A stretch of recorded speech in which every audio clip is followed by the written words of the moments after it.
Hi. So this is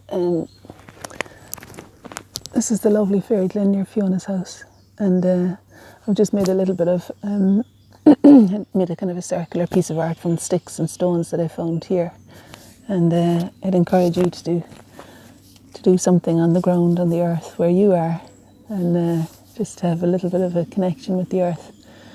It's such a rich and beautiful place here, and I've really felt nourished by being close to the ground and just finding little bits and pieces to make some art form from. And I'm hoping that the fairies will take it as an offering and not be upset at me moving the stones around and things. But it's such a beautiful morning, and you can hopefully hear the bird song here. And yeah, just a very good way to start the day. And I'll just show you what I've done there. It's a very simple thing, just sticks and a circle of stones around them.